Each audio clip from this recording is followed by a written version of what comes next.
Greetings, beloveds. Here we have a book called The Problem of Increasing Human Energy by Nikola Tesla.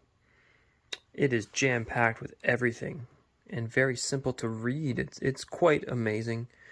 My mother bought it for me 10 years ago, and I still haven't read it. It's quite small.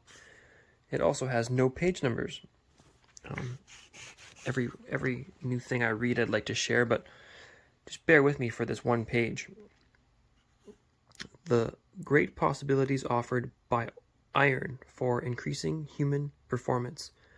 Enormous waste in iron manufacture. Iron is by far the most important factor in modern progress. It contributes more than any other industry product to the force accelerating human movement. So general is the use of this metal, and so intimately is it connected with all that concerns our life, that it has become as indispensable to us as the very air we breathe. Its name is synonymous with usefulness, but however great the influence of iron may be on the present human development, it does not add to the force urging man onward nearly as much as it might. First of all, its manufacture, as now, is connected with an appalling waste of fuel, that is, waste of energy. Then, again, only a part of all iron produced is applied for useful purposes. A good part of it goes to create frictional resistances, while still another large part is the means of developing negative forces, greatly retarding human movement. Thus, the negative force of war is almost wholly represented in iron. It is impossible to estimate with any degree of accuracy the magnitude of this greatest of all retarding forces, but it is certainly very considerable. If the present possible impelling force due to all useful applications of iron be represented by 10, for instance, I should not think to exaggerate to estimate the negative force of war, with due consideration of all its retarding influences, and results at, say, 6. On the basis of this estimate, the effective impelling force of iron in the positive direction would be measured by the difference of these two numbers, which is 4. But if, through the establishment of universal peace, the manufacture of war machinery should cease, and all struggle for supremacy between nations should be turned into healthy, ever active and productive commercial competition, then the positive impelling force due to iron would be measured by the sum of these two numbers, which is 16. That is, this force would have 4 times its present value.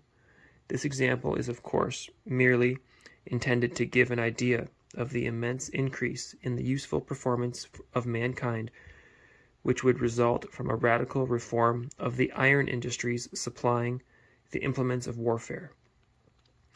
A similar inestimable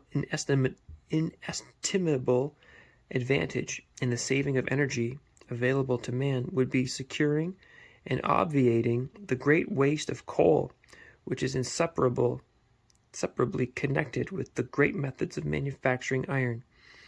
In some countries, such as Great Britain, the hurtful effects of this squandering of fuel are beginning to be felt. The price of coal is constantly rising, and the poor are made to suffer more and more. Though we are still far from the dreaded exhaustion of the coal fields, philanthropy commands us to invent novel methods of manufacturing iron, which will not involve such barbarous wastes of the valuable material which we derive at present most our energy. It is our duty to coming generations to leave this store of energy intact for them, or at least not to touch it until we shall have perfected processing for burning coal more efficiently. Those who are coming after us will need fuel more than we do. We should be able to manufacture the iron we require by using the sun's energy, without wasting any coal at all. As an effort to this end, the idea of smelting iron ores by electric currents obtained from the energy of falling water has naturally suggested itself.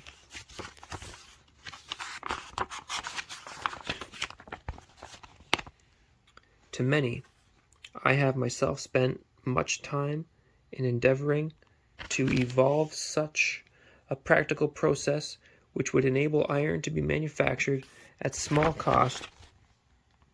After a prolonged investigation to the subject, finding that it was unprofitable to use the currents generated directly for smelting the ore, I devised a method which is far more economical. Amazing.